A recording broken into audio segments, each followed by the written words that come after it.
अस्सलाम वालेकुम दोस्तों, मेरा नाम डॉक्टर अलियसगर है और आज की इस वीडियो में हम first year physics chapter number 9 nature of light के एक टॉपिक को समझने जा रहे हैं। उस टॉपिक का नाम है न्यूटन्स रिंग। तो आज की इस लेक्चर को शुरू करने से पहले आपसे एक बार रिक्वेस्ट करेंगे कि अगर आपने अब तक हमारे इस चैनल को सब्सक्राइब नहीं किया जो कि सिन बोर्ड टीचिंग के नाम से है, तो काइंडली आज ही आप हमारे इस चैनल को सब्सक्राइब करें और साथ ही साथ बेल आइकन को लाजमी क्लिक करें ताकि हमारी अपलोड करता तमाम इंपॉर्टेंट वीडियोस की नोटिफिकेशन भी आपको रिसीव हो सके। तो आइए हम स्टार्ट करते हैं आज के इस टॉपिक को जिसका नाम है न्यूटन्स रिंग। न्यूटन्स रिंग की सबसे पहले हम डेफिनेशन को समझने जा रहे हैं। When a monochromatic light is fall on a plano convex lens which is placed on plain glass, then alternate bright and dark rings are produced on the surface of glass sheet which are known as Newton's ring।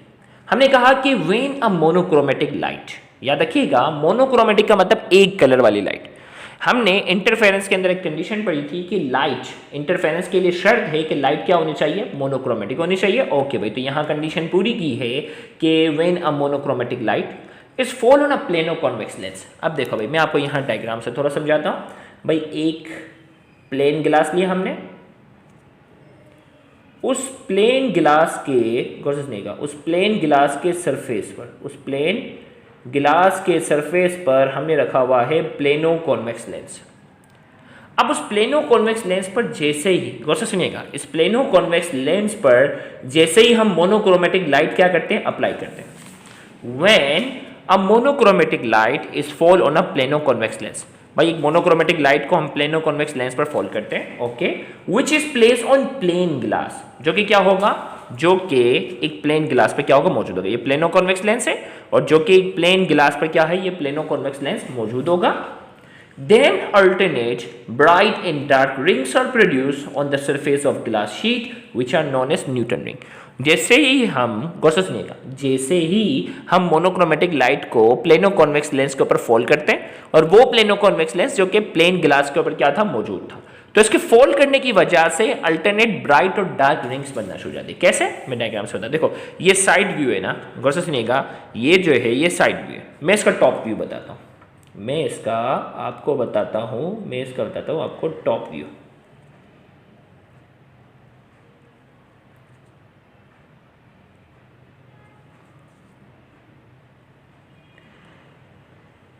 तो होता ये है कि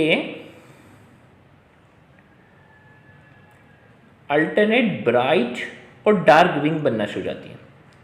alternate bright और dark rings जो होती हैं वो नज़र आना शुरू हो जाती हैं और इन रिंग्स को नाम देते हैं न्यूटन्स। इन रिंग्स को क्या नाम देते हैं, then alternate bright and dark rings are produce, these rings are known as Newton ring. इन रिंग्स को क्या नाम देते हैं, न्यूटन्स रिंग का क्या करते हैं, नाम देते हैं।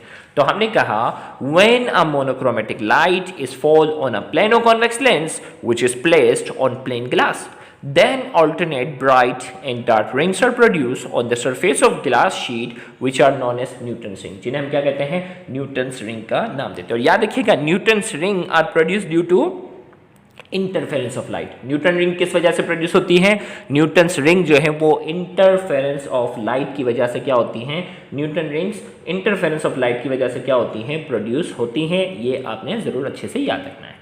अब मैं इसकी डेरिवेशन की बात करता हूँ। Derivation of nth bright ring जो है उसकी आपसे पूछी जाती है, तो मैं आपको थोड़ा सा यहाँ समझाता हूँ। भाई ये यहाँ तक डायग्राम बनाई थी ना। अब देखो भाई, अब मैंने एक इमेजनरी, गौर से सुनिएगा, एक इमेजनरी मैंने यहाँ एक पूरा सर्कल बनाया। इसका जो कर्वेचर था ना, इसको कर्वेचर को लेते हुए मैंने एक इमेजनरी सर्कल बनाया और उस सर्कल का, गौर से सुनिएगा, उस सर्कल का जो रेडियस होगा, उस सर्कल का जो रेडियस होगा वो क्या कहलाएगा, रेडियस ऑफ कर्वेचर। क्या कहलाएगा, उस सर्कल का जो रेडियस होगा वो क्या कहलाएगा, रेडियस ऑफ कर्वेचर कहलाएगा। तो यहाँ हमारे पास जो है ये जो हाइपोटेन्यूस वाला जो पार्ट है ना, ओके मैं यहाँ ऐसे कर लेता हूँ, ये जो है ना यहाँ, ये रेडियस ऑफ कर्वेचर हो गया। भाई ये सर्कल था ना, इस सर्कल का जो ये पूरा पार्ट था ये रेडियस ऑफ कर्वेचर है। और इसी तरीके से यहाँ जो हवा की है, देखो ये जो बीच में हवा होती है ना, ये थिन फिल्म का काम करती है, तो इसकी जो थिकनेस है उसे क्या नाम दे दिया मैंने, टी का। उसकी थिकनेस को क्या नाम दे दिया मैंने, यहाँ नाम दे दिया है टी का। ओके भाई, इसकी थिकनेस को क्या नाम दे दिया, टी का। अब देखो यहाँ से लेकर ये आर है ना, रेडियस है ना, ये भी रेडियस ही आर है, तो यहाँ से लेकर यहाँ तक आर है, तो यहाँ से लेकर यहाँ तक क्या होना चाहिए, देखो यहाँ से लेकर यहाँ तक r है और यहाँ से लेकर यहाँ तक t है, तो इसका मतलब यहाँ से लेकर यहाँ तक क्या होना चाहिए, r माइनस टी। क्या होगा, ये r माइनस टी हो गया। भाई यहाँ से लेकर यहाँ तक r है ना, रेडियस ऑफ कर्वेचर है, यहाँ से लेकर यहाँ तक t है, थिकनेस ऑफ थिन फिल्म है, तो यहाँ से लेकर यहाँ तक क्या हो जाएगा, r माइनस क्या हो जाएगा, ये हो जाएगा r माइनस टी। यहाँ तक तो बात समझ में आ गई। ओके, अब जो है और इसी तरीके से इसके परपेंडिकुलर पर क्या होगी, न्यूटन्स रिंग होगी। परपेंडिकुलर क्या होगी, r। न्यूटन रिंग पहली रिंग हो सकती है, दूसरी, तीसरी, चौथी, डिपेंड करता है। तो ये हमेशा क्या होगा, ये r जो है इसके परपेंडिकुलर पे होगी। रिंग जो है ना उसका रेडियस क्या होगा, r। अब जो है वो यहाँ इन्होंने ट्राइंगल को नाम दे दिया a b और ये हो गया c। बन गया डायग्राम। चलो भाई अब ये डायग्राम आ गई, ये थिकनेस हो गया, ये r हो गया, ये r माइनस टी हो गया और ये ट्राइंगल बन गया ABC। अब मैं बात करता हूँ applying Pythagoras theorem in triangle ABC। Triangle ABC पर मैं पाइथागोरस थ्योरम क्या करता हूँ, अप्लाई करता हूँ। पाइथागोरस थ्योरम क्या है, हाइपोटेन्यूज का स्क्वायर बराबर होता है बेस का स्क्वायर प्लस परपेंडिकुलर का स्क्वायर। हाइपोटेन्यूज का स्क्वायर बराबर होता है बेस का स्क्वायर प्लस परपेंडिकुलर का स्क्वायर। अब देखें गौर से, एंगल अगर यहाँ बन रहा है ना, एंगल के सामने क्या होता है, एंगल जो होता है ना, एंगल के सामने हमेशा क्या होता है, परपेंडिकुलर। एंगल के सामने क्या होता है, परपेंडिकुलर। परपेंडिकुलर जहां 90 डिग्री का एंगल बनाएगी ना, देखो 90 का एंगल यहाँ नहीं बन रहा है, यहाँ बन रहा है। एंगल के सामने परपेंडिकुलर होता, परपेंडिकुलर r हो गया। अब परपेंडिकुलर जिसके मुकाबले में 90 डिग्री का एंगल बनाता है वो क्या होता है, बेस। ये बेस हो गया। बकिया जो बच जाता है वो क्या है, हाइपोटेन्यूज। तो हाइपोटेन्यूज r है और ये r जो है वो परपेंडिकुलर है और r माइनस टी क्या है, बेस है। मैंने यहाँ लिख दिया हाइपोटेन्यूज जो है वो r है और बेस जो है वो r माइनस टी है और परपेंडिकुलर क्या है, r है। अब तीनों के ऊपर क्या लग गया, स्क्वायर। अब ये हो गया r स्क्वायर और ये r माइनस टी के स्क्वायर को हम किससे खोलेंगे, a माइनस बी के होल स्क्वायर से खोलेंगे। तो क्या होगा, a square minus 2ab plus B square, यही होगा। तो ये हो गया r square minus 2rt plus T square. यहाँ तक हम पहुँच गए। अब ये परपेंडिकुलर की जगह क्या हो गया, r स्क्वायर। अब जो है वो यहाँ अगर आप देखें, r स्क्वायर यहाँ प्लस में, वहाँ जाकर क्या हो जाएगा, माइनस में। तो क्या हो गया, r स्क्वायर प्लस में है और ये वाला r स्क्वायर जो है वो क्या था, माइनस में था। और इसी के बाद 2rt यहाँ माइनस में है, इक्वल टू को उस तरफ ले गया तो क्या हो गया, प्लस में हो गया। r स्क्वायर से क्या हो गया, r स्क्वायर से क्या हो गया, कैंसिल। ये 2rt यहाँ माइनस में था, वहाँ जाके प्लस में, यहाँ आ गया। बाकी ये दो चीज़ें अपनी साइड पे देखिए भाई, r स्क्वायर वहाँ चला गया था, 2rt यहाँ प्लस में गया था, r स्क्वायर से कैंसिल हो गया। एक मिनट थोड़ा सा मैं कैमरा फोकस करता हूँ। ओके, तो ये क्या हो गया, 2rt हो गया। अब क्या बचा, T square plus r square. फिर हमने कहा because t is very small, t क्या है, थिन फिल्म है, थिन फिल्म की वैल्यू क्या होती है, बहुत ही स्मॉल है। तो because t is very small so neglecting t square, भाई t की वैल्यू बहुत ही छोटी है और लिहाजा गौर से सुनिएगा, छोटी चीज का स्क्वायर जो होता है वो बहुत ही छोटा होता है, इतना छोटा जिसे हम क्या कर सकते हैं, नेग्लेक्ट कर सकते हैं। तो यहाँ हमने इसमें कहा because t is very small, t जो है वो बहुत छोटा है, लिहाजा so neglecting T square, T square को हम क्या करने जा रहे हैं, नेग्लेक्ट करने जा रहे हैं। तो टी स्क्वायर नेग्लेक्ट हो गया, लिहाजा r स्क्वायर बराबर हो गया 2rt के। यहाँ तक पहुंचे। अब r यहाँ मल्टीप्लाई हो रहा है, वहां जाकर क्या हो गया, डिवाइड। तो 2t बराबर है r square upon capital R। इसे मैं नाम दे रहा हूँ इक्वेशन नंबर 1 का। अब जो है वो यहाँ थिन फिल्म का जो है वो फॉर्मूला अप्लाई होगा, जो कि इससे पहले वाले लेक्चर में पढ़ा था। For constructive interference the path difference is given by. Thin film के अंदर कंस्ट्रक्टिव इंटरफेरेंस के लिए हमारे पास 2nt बराबर था m प्लस हाफ लेमडा के, ये पढ़ा था हमने। अब यहाँ जो है वो थिन फिल्म जो है वो किसकी है, एयर की, हवा की। तो हवा का जो रिफ्रैक्टिव इंडेक्स है, गौर से सुनिएगा, हवा का जो रिफ्रैक्टिव इंडेक्स है वो कितना होता है, 1। तो मैंने यहाँ लिखा नियर 1, याद रखिएगा 1.00003 होता है। तो उसको करीब करीब देखा जाए तो 1 कह सकते हैं। तो यहाँ मैंने यहाँ रखा n की जगह रखा 1। तो 2t किसके बराबर हो गया, 2t बराबर हो गया m प्लस हाफ लेमडा के। 2t किसके बराबर हो गया, m प्लस हाफ लेमडा के। फिर मैंने यहाँ कहा for first bright ring, first bright ring के लिए m की वैल्यू क्या रखता हूँ मैं, 0। m की वैल्यू अगर यहाँ 0 रखता हूँ तो 2t, 0 यहाँ रखा तो हाफ बच गया ना, हाफ लेमडा। 2t बराबर है लेमडा ओवर हाफ। और सेकंड ब्राइट रिंग के लिए क्या रखना होगा, m की वैल्यू मैं यहाँ रखता हूँ 1। m की वैल्यू अगर इस फॉर्मूले में 1 रखता हूँ तो 1 प्लस हाफ कितना होता है, 3/2। तो क्या हो जाएगा, 2t बराबर हो जाएगा 3 लेमडा अपॉन 2। और इसी तरीके से थर्ड ब्राइट रिंग के लिए अगर मैं बात करता हूँ, थर्ड ब्राइट रिंग के लिए मैं m की वैल्यू क्या रखता हूँ, 2।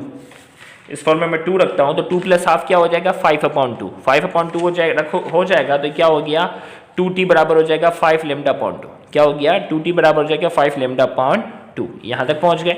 और इसी तरीके से हमने कहा फॉर nth ब्राइड रिंग, भाई पहली दूसरी थी, तो इसमें क्या था देखो कोर्स, न्यूटन रिंग हमें पहली चाहिए थी, फर्स्ट ब्राइड रिंग चाहिए थी तो m की वैल्यू 0 थी। न्यूटन रिंग सेकंड चाहिए थी तो m की वैल्यू क्या थी, 1 थी। न्यूटन रिंग हमें जब थर्ड चाहिए थी तो m की वैल्यू क्या थी, 2 थी। यानी न्यूटन रिंग के मुकाबले में m की वैल्यू हमेशा क्या होती है, m की वैल्यू हमेशा एक कम थी ना। तो हमने कहा फॉर nth ब्राइड रिंग, भाई नंबर ऑफ रिंग जो भी चाहिए होगी m के मुकाबले में एक नंबर बढ़ा दो तो n की वैल्यू आ जाती है। गौर से सुनिएगा, m की वैल्यू 0 थी तो न्यूटन रिंग 1 था, m की वैल्यू 1 थी तो न्यूटन रिंग 2 था, m की वैल्यू 2 थी तो न्यूटन रिंग कौन सा वाला था, थर्ड था। तो n हमेशा, नंबर ऑफ न्यूटन रिंग हमेशा m के मुकाबले में एक ज़्यादा होता है, लिहाजा n किसके बराबर हो गया, n बराबर हो गया m प्लस 1 के। और अगर 1 यहाँ प्लस हो रहा है वहाँ जाकर क्या हो जाएगा, माइनस। तो m किसके बराबर हो गया, m बराबर हो गया n माइनस 1 के। तो यहाँ तक पहुँचे, putting in equation A. Equation A है ना हमारे पास, इक्वेशन ए में m की जगह में क्या रख रहा हूँ, इक्वेशन ए में मैं m की जगह रख रहा हूँ n माइनस 1, यहाँ रख दिया। अब n minus 1 plus half lambda, अब ये जो है ना 1 हमारा, गौर से सुनिएगा, माइनस 1 है और प्लस हाफ है तो कितना बचा, माइनस हाफ। कितना बच गया, माइनस हाफ। इक्वेशन 2 हो गई, तो 2t बराबर हो गया, गौर से सुनिएगा, 2t बराबर हो गया n minus half lambda. 2t किसके बराबर हो गया, n माइनस हाफ लेमडा। ये इक्वेशन 2 हो गई। कंपेयरिंग इक्वेशन 1 एंड 2, इक्वेशन 1 और इक्वेशन 2 को मैं कंपेयर कर रहा हूँ। इक्वेशन 1 जो है, गौर से सुनिएगा, इक्वेशन 1 का 2t किसके बराबर था, r स्क्वायर अपॉन r था, और इक्वेशन 2 का 2t बराबर किसके, n माइनस हाफ और lambda, n minus half lambda, यही था। दोनों कंपेयर कर रहे थे। इक्वेशन 1 का 2t बराबर है, एक मिनट थोड़ा सा मैं कैमरा फोकस कर लूँ। इक्वेशन 1 का जो 2t बराबर था r स्क्वायर अपॉन r था, और इक्वेशन 2 का जो 2t बराबर किसके, n माइनस हाफ लेमडा। यहाँ तक पहुँच गए। अब r यहाँ डिवाइडेड है, वहाँ जाके मल्टीप्लाई, तो r स्क्वायर किसके बराबर हो गया, r n minus half lambda के। अब जो हमें r स्क्वायर की वैल्यू नहीं चाहिए, r की चाहिए, तो मैंने यहाँ क्या कर लिया, रूट ले लिया, यहाँ पे भी रूट लिया, तो इसका स्क्वायर, और ये क्या हो गया, taking square root on both side, तो इसका स्क्वायर और रूट कैंसिल हो गया, ये r हो गया, और जबकि ये तमाम चीज़ें क्या हो गई, रूट के अंदर आ गई हैं, r n minus half lambda. ये फाइनल फॉर्मूला हमारे पास है, जिसमें हमने कहा वेयर स्मॉल r शो कर रहा है रेडियस ऑफ न्यूटन रिंग को, r शो कर रहा है radius of curvature of plano convex lens, plano convex lens का रेडियस ऑफ कर्वेचर इसको शो कर रहा है, n शो कर रहा है नंबर ऑफ न्यूटन्स रिंग को, लैम्डा शो कर रहा है वेवलेंथ ऑफ मोनोक्रोमेटिक लाइट को। तो यहाँ जाकर न्यूटन्स रिंग की डेरिवेशन जो है वो मुकम्मल हुई, जो कि एग्जाम के लिहाज से बहुत इंपॉर्टेंट होती है। उम्मीद करते हैं कि आज की इस वीडियो में आपको डेरिवेशन अच्छे से समझ में आई होगी। Thank you very much, Allah Hafiz.